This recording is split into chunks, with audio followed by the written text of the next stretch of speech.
ওনার সাথে আমার কোনো এক সময় সাক্ষাৎ হয়েছিল। একজন ইমাম সাহেব, খুব গরিব মানুষ, সাধারণ মানুষ। তো উনি বলতেছেন যে হুজুর দেখেন, আমি যে মসজিদে আছি, খেদমত করতেছি, ওখানে আমি তাহাজ্জুদের নামাজ পড়ি কি পড়ি না, একজন মুসল্লি সে সব সময় এটা খেয়াল করে যে ইমাম সাহেব হুজুর তাহাজ্জুদের নামাজ পড়ছেন। ইমাম সাহেব হুজুর যদি কোনো কারণে তাহাজ্জুদের নামাজ ছুটে যায় অথবা পড়তে পারে না, তার নজরে আসে, এই লোকটা সমাজে বলে বেড়ায় যে সে একজন ইমাম সাহেব, সে আমাদেরকে নামাজ পড়াবে, সে আমাদের ইমামতি করবে। এখন সে যদি তাহাজ্জুদের নামাজ পড়ে না, তার পিছনে নামাজ হবে না।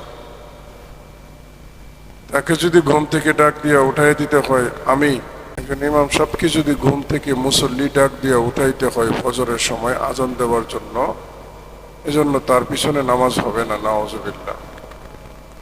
মানে কি ধরনের নিম্নমানের নিচু মন মানসিকতার মানুষ হলে এই ধরনের মন্তব্য করতে পারে একজন আলিমকে নিয়ে?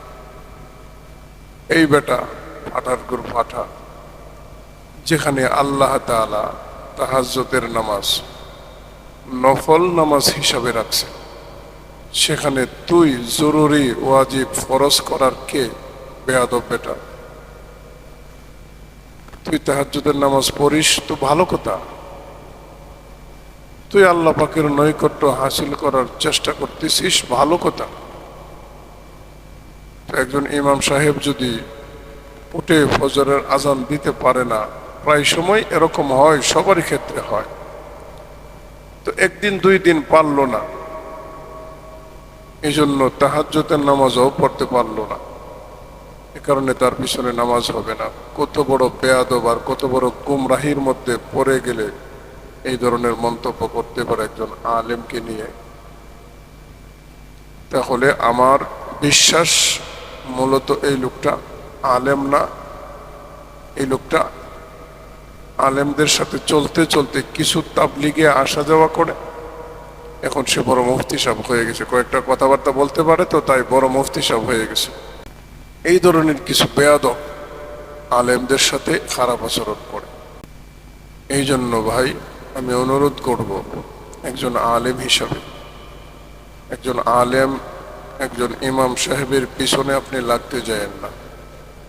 আপনি একজন আলেম যেই জায়গায় আছে, একটা মসজিদ পরিচালনা করে, আজান দেয়, 5 ওয়াক্ত নামাজ পড়ায়, জুমার খুতবা দেয়, মিম্বারে বসে বয়ান করে, জুমার নামাজ পড়ায়, ঈদের নামাজ পড়ায়, তোমার এক ওয়াক্তের জন্য দিয়ে দিলে তোমার পায়জামা গরম হয়ে যাবে, এটা চিন্তা করছো নি বেটা? তুমি চিন্তা করে দেখো তুমি কোথায় আছো, তুমি কি করতেছো। একজন ইমাম সাহেবের, একজন আলেমের দোষ খুঁজতে যাও না ভাই, এগুলি ভালো না। তুমি নফল এবাদত করবে, নফল বন্দেগী করবে, আরেকজন নফল এবাদত, নফল বন্দেগী করলো না অথবা করতে পারে না, তাতে তোমার কি সমস্যা? নফল নামাজ যদি একজন করতে পারলো না, নফল এবাদত বন্দেগী একজন করতে পারলো না, তাতে তোমার সমস্যাটা কি? অথবা নফল বন্দেগী একজন একেবারেই করলো না, এর জন্য তো আল্লাহ তোমাকে ধরবে না, এর জন্য তোমাকে জবাব দিতে হবে না। আর কোন নফল এবাদত বন্দেগীর জন্য আল্লাহ তাআলার কাছে জবাব দিতে হবে বলে এমন কথা কোরআনে অথবা হাদিসে কোথাও নেই। এজন্য যেটা নফল, নফলকে নফল হিসাবে রাখতে দাও, নফলের মতো থাকতে দাও, সুন্নতকে সুন্নতের মতো আমল করো, ওয়াজিবকে ওয়াজিবের মতো আমল করো, ফরজকে ফরজের মতো আমল করো। আল্লাহ তাআলা সকলকেই আমল করার তৌফিক দান করুক। ওয়া মা আলাইনা ইল্লাল বালাগ। আসসালামু আলাইকুম ওয়া রাহমাতুল্লাহ।